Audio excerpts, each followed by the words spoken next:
Hey everyone, I am so excited to share with you 2 upcoming opportunities to grow yourself personally and professionally. I've got 2 new virtual workshops that will be coming up in January 2021.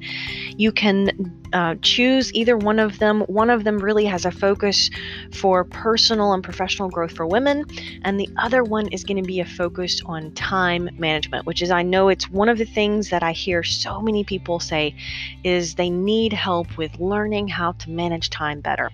And so both opportunities are going to be virtual via Zoom. That's a wonderful thing about technology, is we can reach people all over the place, all over the United States, all over the world, through virtual sessions that will help us grow. I'm going to be covering the material from a couple of my different books in each of these workshops, and you're going to get the copy of the book themselves when you register for the workshop. So 2 great opportunities coming up. I know you're interested in developing yourself in personal growth, and these are going to be some great opportunities to do that. So looking forward to seeing you all on the workshops. You can get details on both of them, find registration information, all that good stuff. Go to riastory.com/workshop. Hello, everyone. Welcome to today's episode on Maximizing Results Daily. This is episode number 18 in a series I'm doing on my newest book, Fearfully and Wonderfully Me, Become the Woman You Are Destined to Be. And today's episode is really, dealing with self-development and how we can maximize our results daily. I love the quote by John Maxwell that says, "Information changes minds. Taking action changes lives." And I think that's really where we start to get down to the nuts and bolts of maximizing our results. Is it really comes down to the choices we make over time, right? Consistency always beats intensity. Every day we make thousands of choices, and most of them probably seem insignificant. But when you look at those choices over time, as they compound and build on one another, it's easy to see that we cannot outrun the consequences of those choices, whether they're positive or negative. For example, if you have a habit of something that really serves you well, let's say personal growth, for example. I know a lot of times I use physical habits, but let me step away from that and use an emotional or mental habit. Let's say that you want to develop yourself in order to improve your circumstances. And I know you do. You wouldn't be listening to this podcast if you didn't. But let's say you just commit to reading 1 book a month. Now, if you break that down, let's say that if you just read, let's just say on average that the books you want to read have 200 pages, and you divide them by 30 days, right? That means you have to read on average about 6.5 pages per day. And if you don't have to read the whole book, you don't have to read a whole chapter, but if you just read 6.5 pages per day, then at the end of that month, you would have read a book. But here's the thing. At the end of the year, you would have read 12 books. And at the end of 5 years, you would have read 60 books. Now, do you think if you just learned one nugget of wisdom from each of those 60 books, think about that. In 5 years, you would have 60 different pieces of knowledge that would help you be in a better situation and help you improve your circumstances, personally or professionally. You would be in a different place in 5 years if all you did was just read 6.5 pages a day.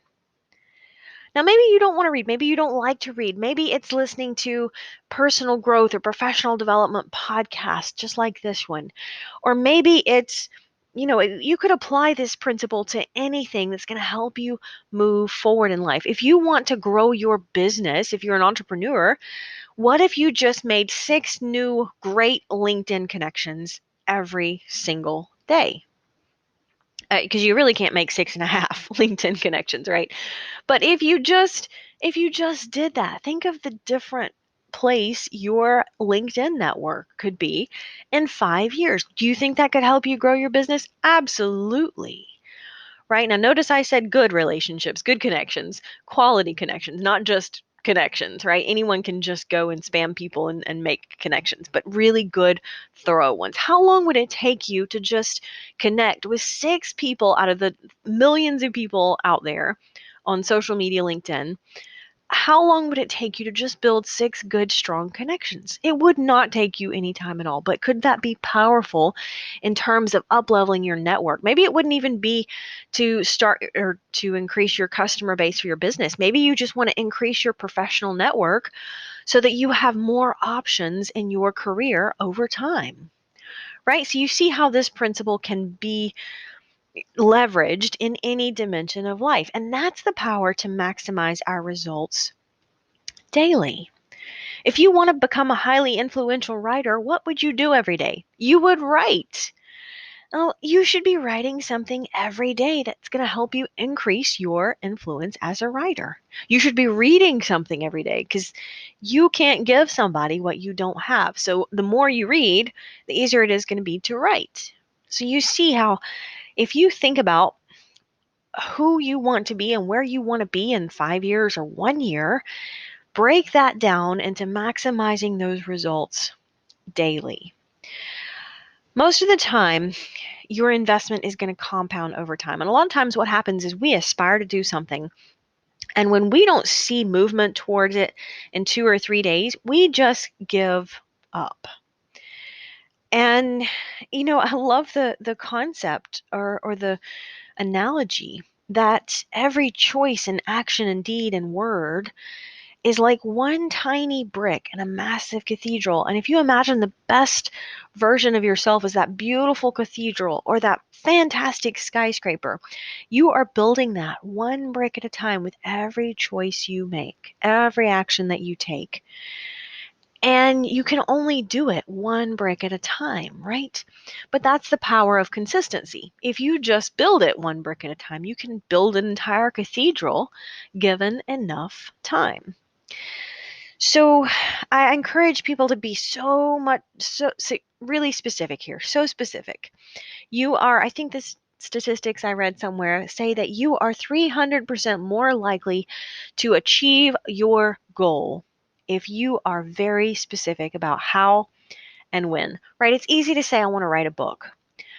I want you to get very specific about, I want to be a writer. I want to publish this book. So I'm going to write 3 pages every morning before I go to work or right when I get home from work or whenever it is. Because when we're more specific about how and when, what that's going to look like, that's already directing our energy to help us be more successful, right? You're setting that specific trigger for action. It's an intentional plan to help you execute. And so now you don't have to think about if you're going to write this morning. You just get up and you know you're going to do it because you've already made that decision and you are 100% committed to it. So the more specific we can be and the smaller the goal, the easier it is to be 100% committed to it. Maybe you need to spend some intentional time thinking about your environment and how your environment can help you be successful with that. Because when we're talking about compounding results daily, we're not talking about doing the thing for 8 hours, right? We're talking about doing it every day for 20 minutes or 5 minutes. So how can your environment encourage you to just do that for 20 minutes or 5 minutes or whatever it is? I like to just lay out the books that I'm reading. They're right here.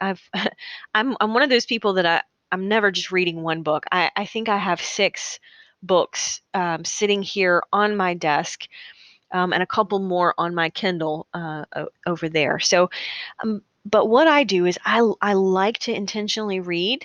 You've heard me say this before. Part of my personal growth plan is reading on average a book a week or 50 books, 50 nonfiction books per year. And so one of the ways that I set my environment up to help me be successful is I have 6 books sitting right here on my desk. So every day I'm looking at them. It's one of the first things I see as I sit down in my office at my desk is I see this stack of books that I'm working on, and they're all different. I've got goodness, that some of the books I've got right here.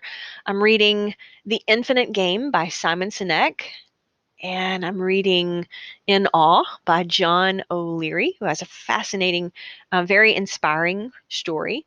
I'm reading Immortal Diamond by Richard Rohr, The Search for Our True Self. So I've got a couple of different options just sitting right here on top of the stack. So if today I want to read something more inspirational, I'm going to pick up John O'Leary's book, right? Or if I really wanted to read a little more on culture and leadership, I'm going to pick up Simon Sinek's book. All of these books are going to get written, but some days I feel more inclined toward one topic or another. Maybe it fits with something, a quote I'm working on, or something I'm writing. Sometimes it just comes down to when I'm reading something electronic, I can also, usually I'm accomplishing that while I'm doing something else. So, I just set my environment up to be a little more encouraging, a little more successful. What are the little ways that we can do that? If you're trying to lose weight, let me tell you, the plate of chocolate chip cookies on your counter that you pass by 8 times a day is not going to really support you in that goal of losing weight.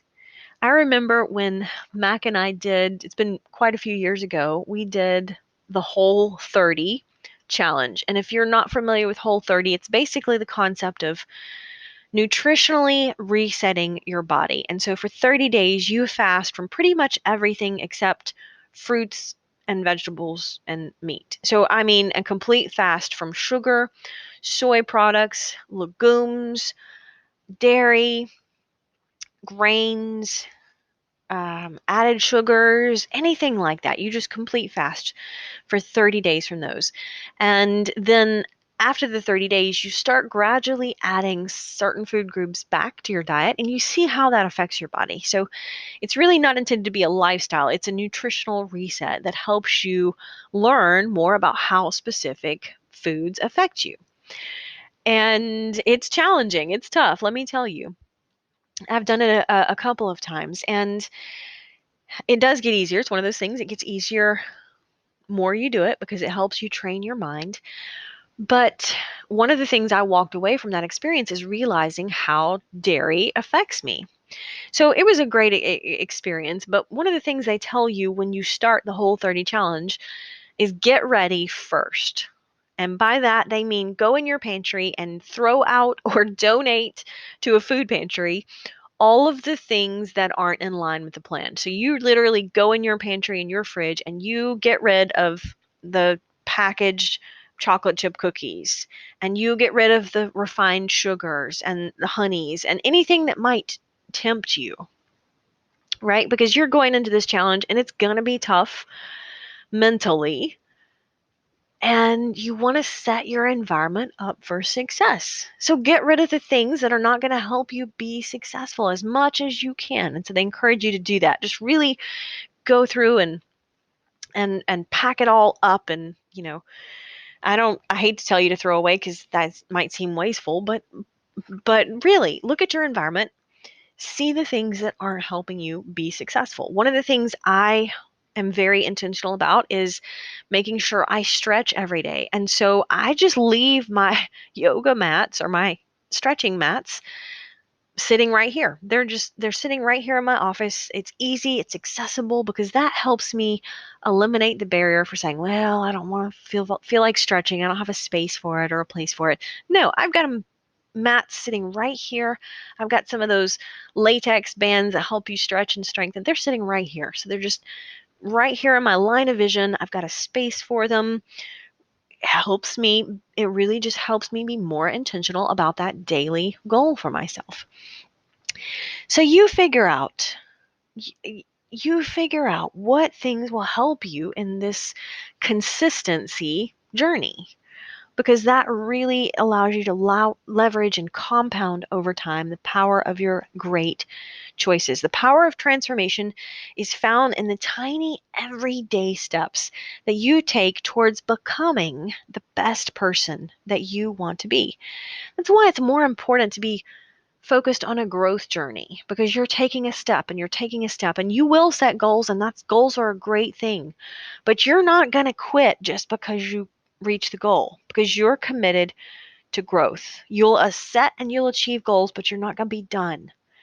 That's the difference with a growth mindset. You'll always be growing and never be slowing. Until next time.